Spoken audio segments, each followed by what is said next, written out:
Hello there, welcome back. In this episode of Pimp My Filter, we're going to be taking a look at another hang on the back filter.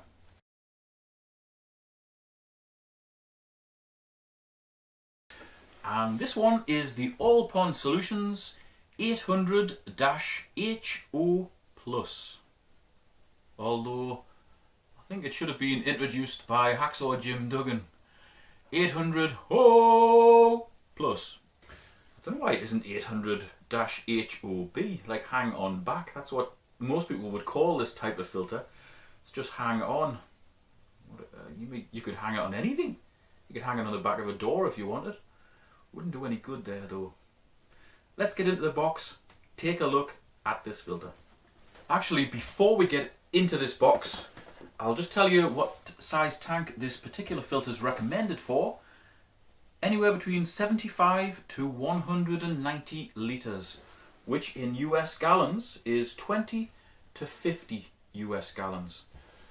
Although this is All Pond Solutions, I know a lot of their filters are also marketed by different companies in different territories, so the chances are in Asia this is called something else.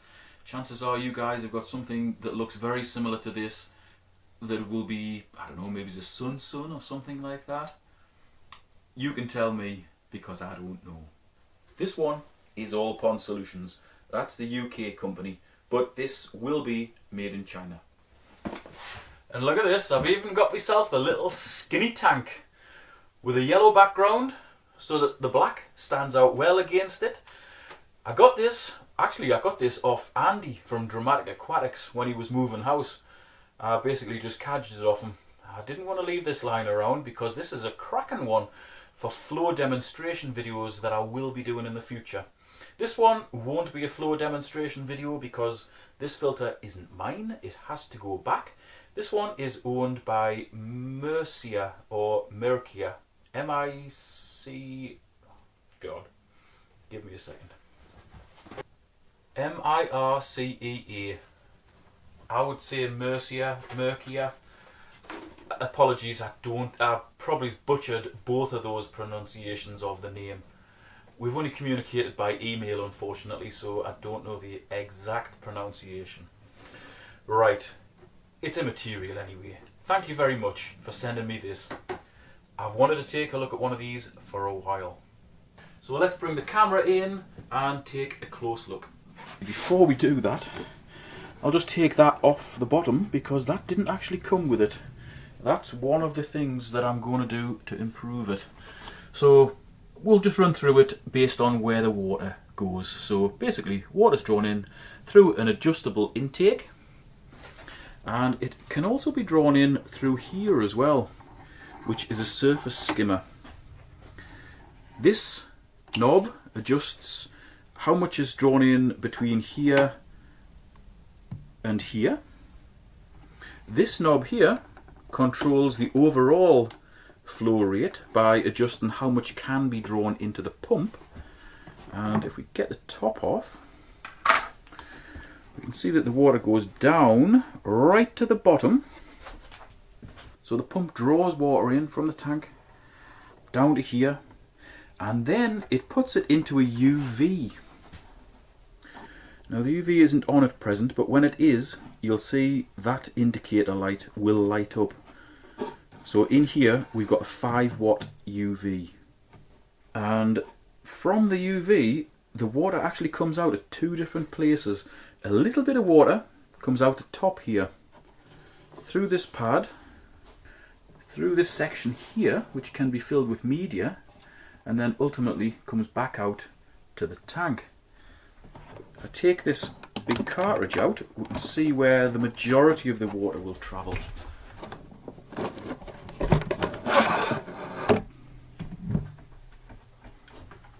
Okay, so that's the cartridge out. You can see the outlet here that goes through that little polishing pad that was in the top of the cartridge system.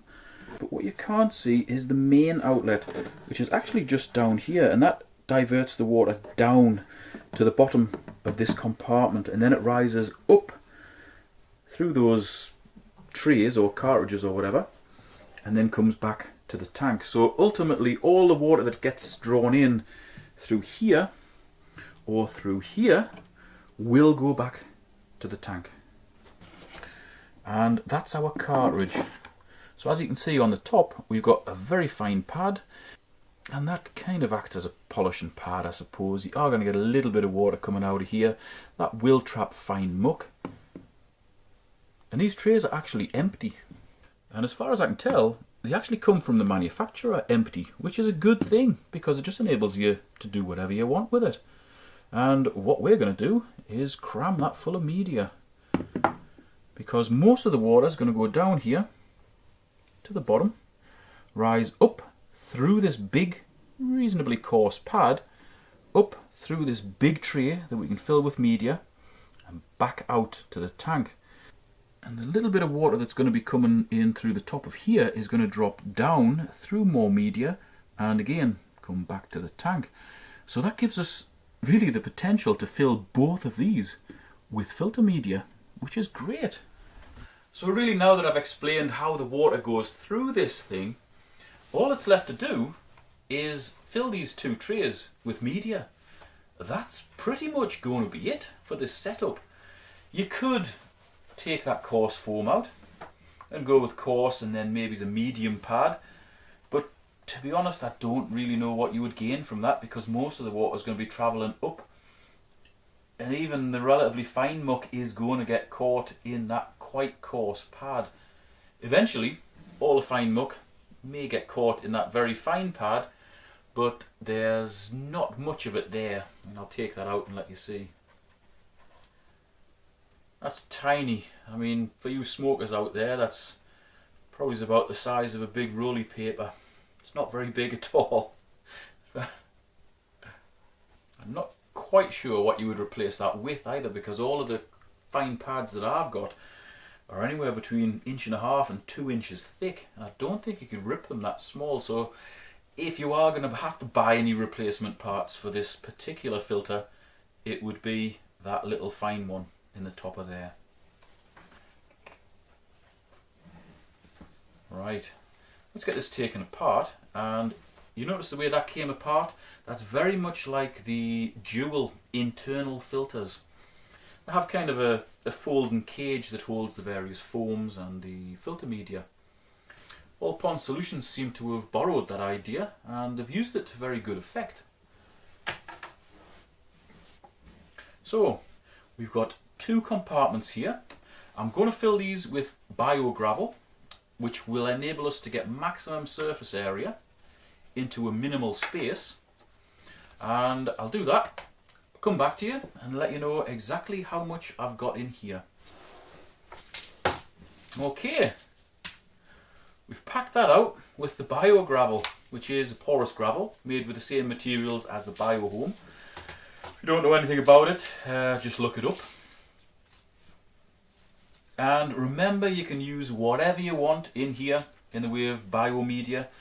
I use this because it fits in very, very well, and I know it works to provide a home for aerobic and anaerobic bacteria. Aerobic bacteria sorts out the ammonia and nitrite. Anaerobic bacteria sorts out nitrate. So in effect, if we have enough of this in a filter in a suitably sized tank, we should get a full cycle, which is 0 ammonia, 0 nitrite, and very low nitrate. So again, that's why I'm using this.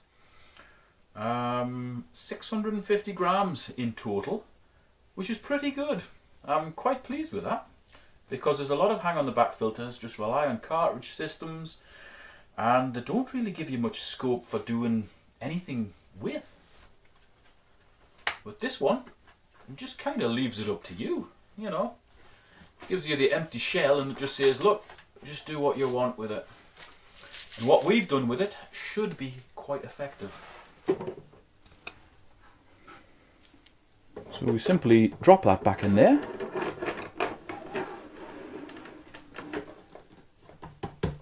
As so. And that's our filter done.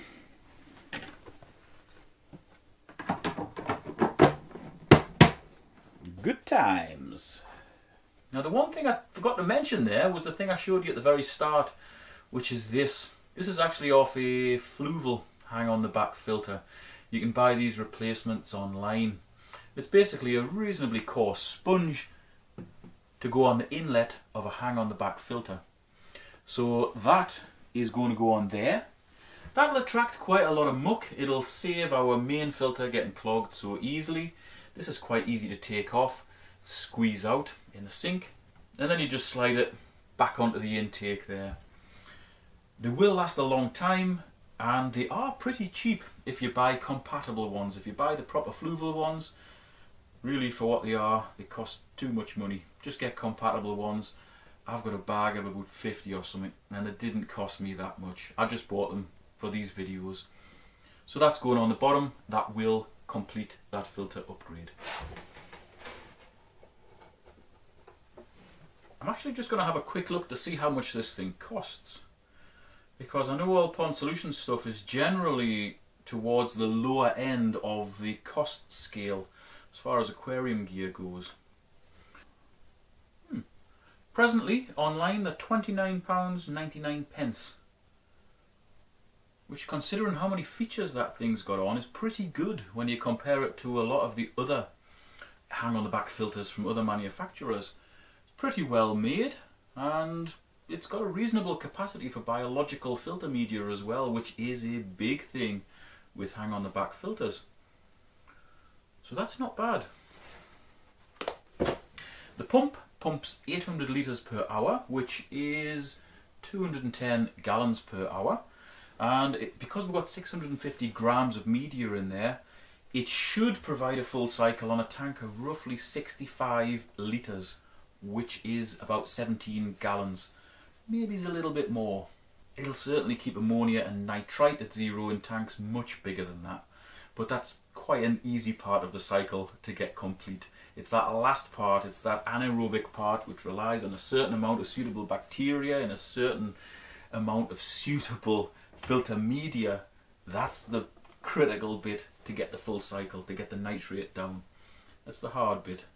So yeah, that's not bad. It's not a bad filter at all. If you've liked this video, give it the thumbs up. If you've got a filter you'd like me to take a look at, by all means get in touch. My email and phone number are in the video description.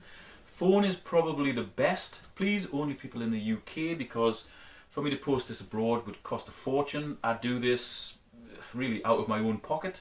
All you've got to pay is the postage here. No matter what size the filter is, I will fill it up with good media and send it back to you at my own cost. I'm all too happy to do that, no matter what size the filter is. I mean, there was a time a couple of weeks ago I did 2 filters in 1 week, and each one of those filters took 8 kilograms of Biohome Ultimate, which cost me a hell of a lot. And I posted them back 24-hour courier as well. But I'm happy to do that because it enables me to build up a really accurate database of knowledge and information, which I'm adding to my Filter Pro website. And eventually the filters page on there will have all the filters that I've featured in this series, plus a load more. It'll have links to where you can buy them. It'll have how the water flows through them, what size tanks they would be suitable for with a heavy stock and a normal stock.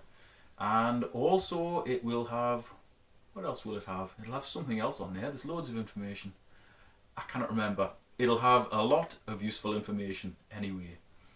Thanks for watching. I'll see you next time. Damn it, I forgot to say in this video, the UV can be switched on and off. There's a little blue sliding switch here, so it enables you to switch it on and off. If you're just setting up a new filter, it's best to have the UV off for a couple of weeks, just to allow good bacteria to flow right through the system. After that, there will be enough in the biological media to totally populate it, and then you can put the UV back on. UV is good for killing parasites and also green water. Generally they aren't a problem, but if they do become a problem, flip that on and you're sorted.